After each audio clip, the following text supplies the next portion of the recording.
Ya, halo semuanya. Saat ini saya akan bahas tentang suntik-suntik atau infus vitamin dan seringkali digunakan sebagai whitening. Nah, kita lihat ini kan katanya, oh saya di klinik itu saya pakai dokter tersebut pakai produk yang sudah BPOM ya. Memang ada beberapa produk suntik yang sudah BPOM. Tapi saya katakan sekali lagi bahwa suntikan atau infus melalui jalur intravena itu tidak diindikasikan untuk estetika, tidak diindikasikan untuk juga sebagai upaya pencegahan penyakit. Jadi tidak boleh diberikan pada orang sehat pada intinya, ya. Nah, ini kita lihat ini satu produk yang memang sudah ada izin edar BPOM-nya, ya. Namanya ini Kernavit ya. Ini di situs resminya Kalbe. Komposisinya kita lihat ya, ada retinol, cholecalciferol itu vitamin D ya, hanya 200 unit sedikit ya. Berbeda dengan yang ilegal. Kalau ilegal kan sampai 5.000, 10.000 unit ya. Kemudian ada vitamin E ya, alpha tocopherol, vitamin C-nya ascorbic acid hanya 125 mg kecil ya. Kalau yang ilegal berapa? Ada sampai 2 gram, 2000 mg. Nah, ini ada vitamin B kompleksnya juga. Nah, ini termasuk produk yang disetujui BPOM. Nah, tapi perlu kita ketahui ya, di sini tertulis ya deskripsinya ya, sebuah multivitamin ya. Untuk pemenuhan kebutuhan vitamin tubuh ya, yang berkurang akibat situasi stres, trauma pembedahan ya, trauma atau pembedahan trauma itu kecelakaan ya, kemudian luka bakar, infeksi yang yang proses penyembuhannya lambat begitu. Nah, jadi untuk kasus patologis atau sakit, jadi pasien yang lemah, yang pasca bedah, yang habis dibedah operasi ya, mengalami luka bakar, infeksi berat, nah dia butuh vitamin lebih nih, maka diberikan infus vitamin begitu ya, bukan pada orang sehat. Saya lanjutkan ya. Jadi Kernavit diindikasikan jika kebutuhan vitamin harian perlu diberikan secara parenteral karena pemberian oral dikontraindikasikan atau tidak memungkinkan atau tidak mencukupi. Contohnya pada kasus malnutrition. Malnutrition itu kekurangan gizi yang berat ya, atau avitaminosis.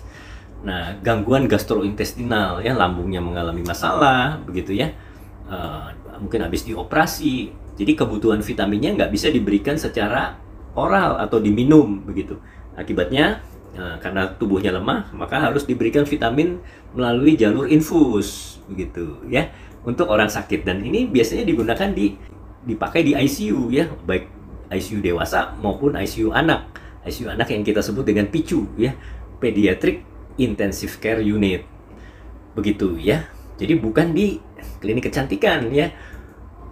Oke, nah dosis dewasa ini ada dosis-dosisnya, ada kontraindikasinya hipervitaminosis dan hipersensitivitas. Hati-hati, kalau kita kelebihan vitamin itu lebih bahaya daripada kekurangan vitamin justru. Jadi bisa keracunan.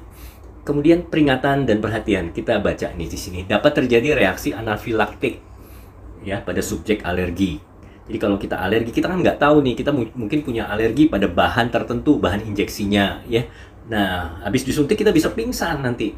Jangan-jangan nanti masuk ICU betulan, ya. Jadi hati-hati, bisa terjadi reaksi anafilaktik. Kemudian pasien yang dapat vitamin A dari sumber lain. Nah, ya kan hati-hati tuh. Kalau kita kelebihan dosis vitamin itu bisa berbahaya justru. Disarankan memantau kadar transaminase pada pasien. Nah, itu harus dimonitor kan. Jadi nggak sembarangan. Kadang-kala suntik-suntik vitamin itu bukan dilakukan oleh tenaga medis ya, bukan di rumah sakit, bukan di klinik, tapi di salon-salon ya, kemudian di mana dari rumah ke rumah ada yang nawarin, bahkan orang awam juga main suntik-suntikan. Nah, itu bahaya sekali. Kemudian perhatikan pada gangguan fungsi ginjal ya, kadar vitamin larut lemak harus dipantau secara hati-hati. Jadi ada pengukurannya. Jangan main suntik vitamin D terus ya.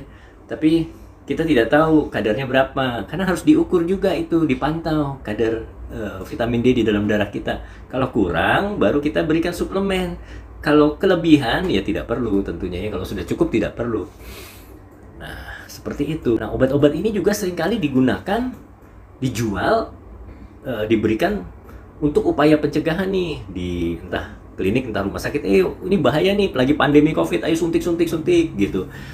Nah itu nggak boleh, apalagi ada drive-thru, ada layanan drive-thru. Kita sambil nyetir mobil, tangannya kita kasih, ini suntik nih gitu. Padahal kita tidak ditensi, tidak dicek nadinya juga. Kemudian orang yang nyuntik juga tidak ada persiapan tata laksana syok, ya nggak siap adrenalin. Ya habis disuntik, jalan dia. Jalan masuk jalan tol, keliengan, kecelakaan. Nah itu bahaya sekali. Begitu. Jadi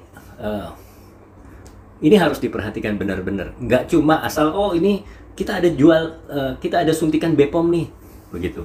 Jangan. Itu ada indikasi medisnya. Kalau Anda masih sehat, masih cantik-cantik seperti ini, itu nggak perlu diberikan vitamin jalur intravena secara suntikan atau infus. Tapi perlu cukup makanan vitamin, asupan vitamin dari makanan bergizi dan suplemen. Begitu. Ya. Oke.